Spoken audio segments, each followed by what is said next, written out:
Buenos días, querida iglesia, amados hermanos. Como siempre, es un gusto y un placer enorme poder ser el instrumento del Señor para exponer su mensaje. Gracias a Dios primeramente por la oportunidad. Sin Él y sin su permiso no estaría aquí.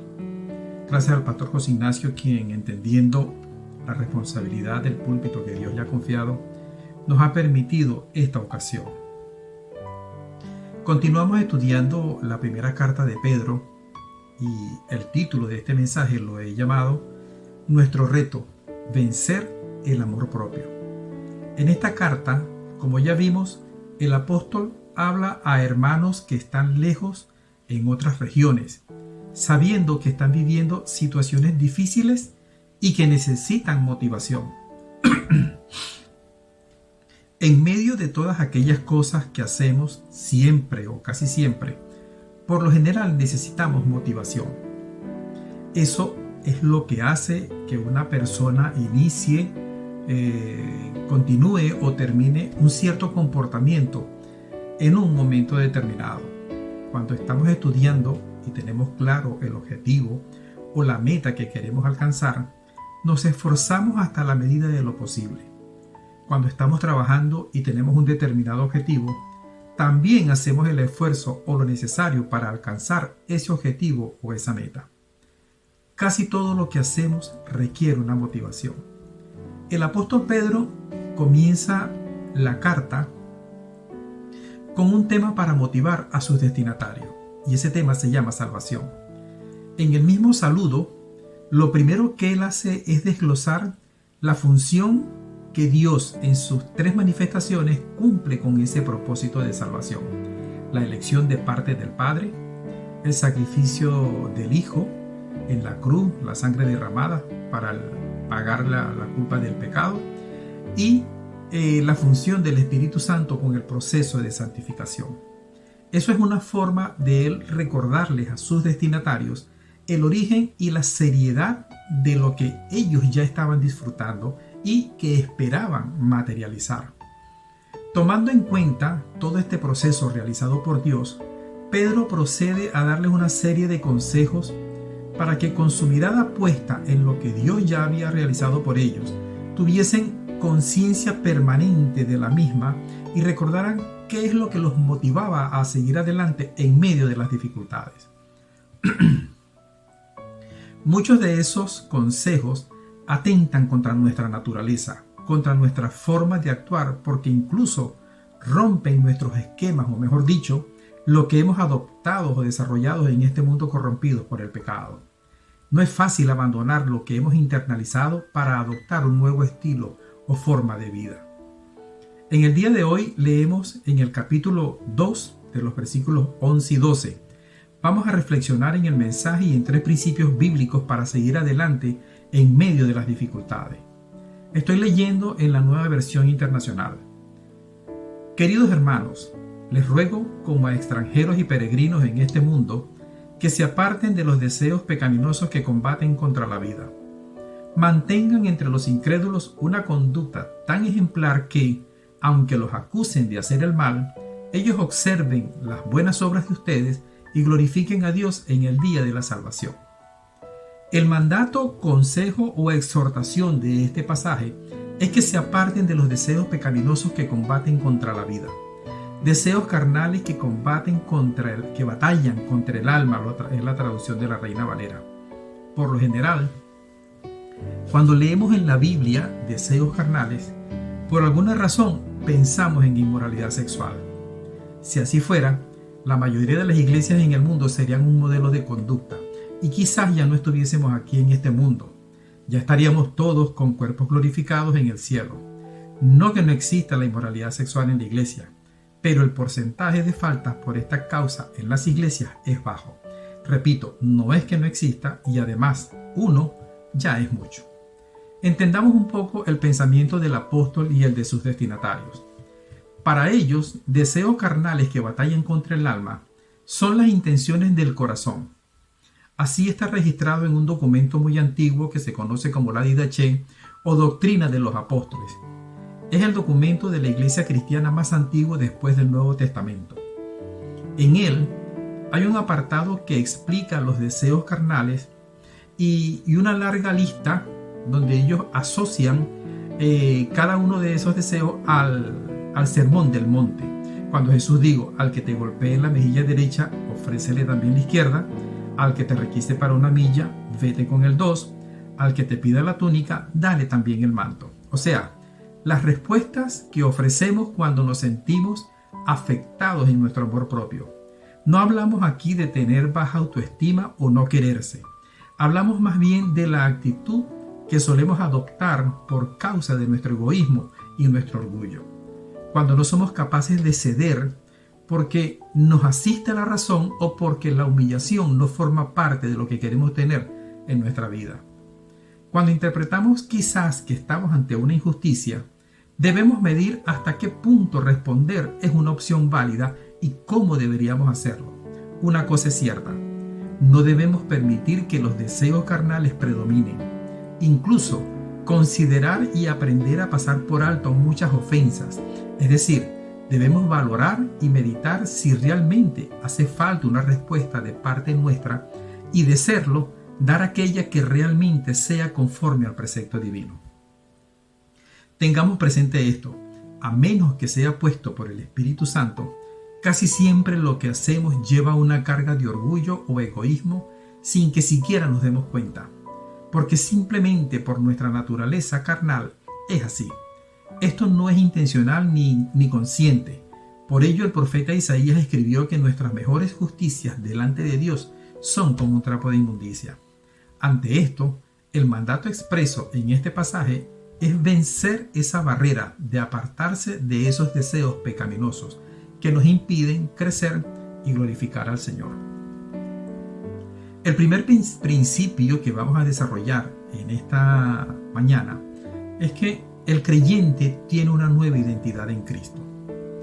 La identidad tiene un peso muy grande en la calidad de vida que una persona puede llevar. Lo que hace, lo que puede hacer y lo que se espera de él está ligado a su identidad. Por ejemplo, se espera que un gobernante sea una persona íntegra, moralmente aprobada, que practique la justicia, que sea objetivo, que sea ecuánime y una serie de virtudes adicionales. Lamentablemente en nuestra época, en nuestra sociedad, ni allá en Venezuela ni aquí donde estamos, eso se cumple. No quiere decir que el principio es erróneo. Dice también un dicho popular que se espera que la mujer del César no solo lo sea, sino que también lo parezca. Es decir, la gente debe ver que la conducta y lo que predicamos es cónsono con sí mismo. Nuestros actos cotidianos y extraordinarios están sujetados a la identidad de la persona que ahora somos. En el pasaje observamos en principio que Pedro les dice queridos o amados hermanos, según la traducción que estemos leyendo. Cualquiera de los dos es igual en el contexto. Expresan amabilidad, afecto, consideración, buen trato. Como siervo del Señor, Pedro había aprendido a soltar la espada y dejar de cortar orejas para tratar con afecto y amabilidad a los demás. Una característica que todo creyente debe poseer. Debemos ser amables en nuestro trato con las demás personas. También les dice, les ruego como extranjeros y peregrinos en este mundo.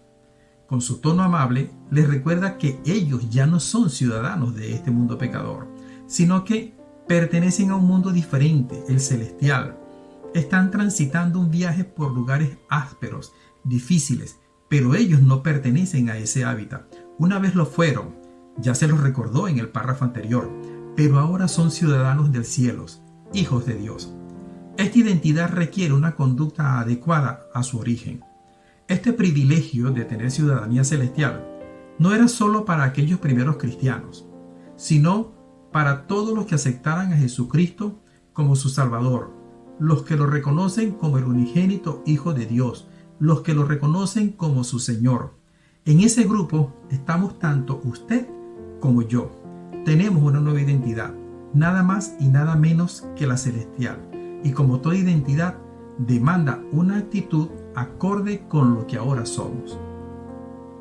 ¿Cuál es la actitud y como ciudadanos del cielo nosotros debemos tener frente a este mundo hostil? Las distintas respuestas a esta pregunta están ubicadas basadas en diversos pasajes de la Biblia, y cada uno de nosotros debe estudiar e investigar para conocerlas. Sin embargo, en el resto del mensaje que nos queda, vamos a estudiar dos de ellas. La primera está en el segundo principio. El creyente vive una vida de ejemplo como la de Cristo. Perdón. Los creyentes estamos llamados a observar una buena forma de vivir, conforme a los valores y a toda la enseñanza que Dios ha dejado plasmada en su palabra. Esto debe ser una expresión exterior a la vista de todos. No se trata solamente de la espiritualidad interna que predicamos y practicamos en nuestra casa y en nuestra intimidad, sino también en nuestra vida pública. Debe ser visible ante las personas, no contaminada como la de los fariseos, por supuesto, sino la de una vida entregada totalmente a su Señor, una vida que emana del Espíritu de Dios y no de las pasiones carnales. Por eso es que el mandato que encontramos en el pasaje es despojarnos de esos deseos carnales que batallan contra el alma. Mostrar una vida de piedad sin apartarse de las pasiones carnales es más bien una vida hipócrita o farisaica.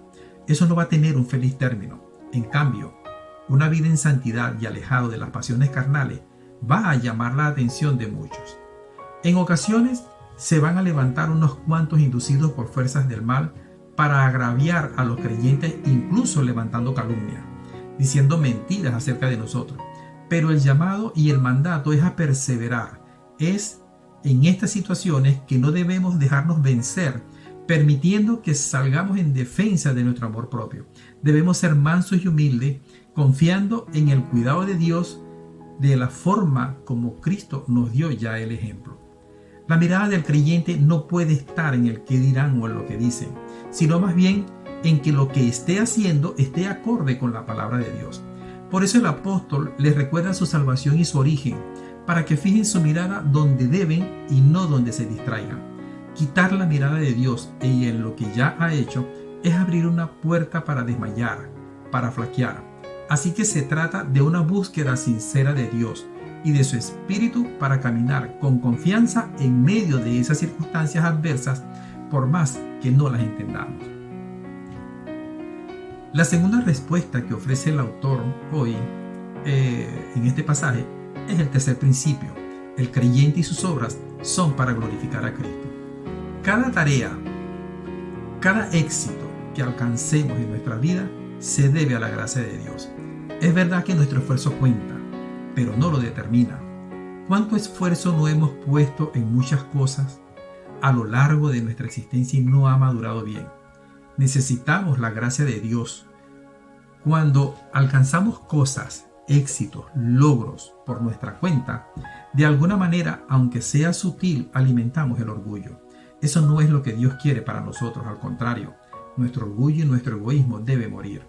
¿Significa eso que nos está negado el éxito? Por supuesto que no.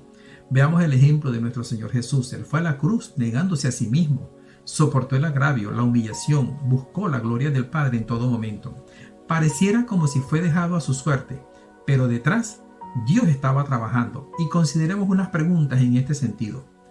¿Dónde está sentado Jesús? ¿A la derecha del Padre? Sí. ¿En la cabeza de la iglesia? Sí. ¿En el corazón de sus seguidores? Sí. ¿Es el dueño de toda la creación? Sí. ¿Tuvo éxito en su empresa aquí en la tierra? Sí. ¿Le dio la gloria al Padre? Sí. En la historia de José, la que leemos en el Génesis, sucede igual, siempre pensando en Dios, y Dios le llevó a un puesto de honor. ¿Tuvo éxito? Sí, y mucho. El punto es que las obras que hagamos, nuestra manera de ser en todo momento va a testificar de Dios, y la gloria debe ser de Él. En ello nosotros somos beneficiados. Por otra parte, cuando actuamos con mansedumbre y con humildad, estamos siguiendo el ejemplo de Jesús y mostrando la gloria del Padre. En el pasaje, el apóstol dice que el día cuando todos estén frente al tribunal de Dios, no habrá excusas y las obras de sus hijos estarán allí como testimonio contra los detractores. Glorificar a Cristo en nuestra vida diaria es la mejor inversión que nosotros podemos hacer. Para concluir, hermanos, en el día a día que vivimos, nuestra mente debe estar siempre enfocada en que hemos sido salvados por Dios para no morir nunca, que esa salvación es segura y que esa seguridad nos insta o nos motiva a confiar y a actuar conforme a los estándares de Dios que en ocasiones no entendemos. Aún en medio de las pruebas difíciles que nos toquen, así estemos rodeados de detractores, necesitamos no dejarnos vencer por el amor propio, no buscar venganza y esperar por la vindicación de Dios. Debemos vivir conforme a las enseñanzas de Jesús y de esa forma llevar gloria a Dios. Es posible que algunos de los detractores vean y se conviertan al Señor, pero si no, igual Dios será glorificado delante de ellos en el día del juicio. Tengan un feliz y bendecido día, iglesia.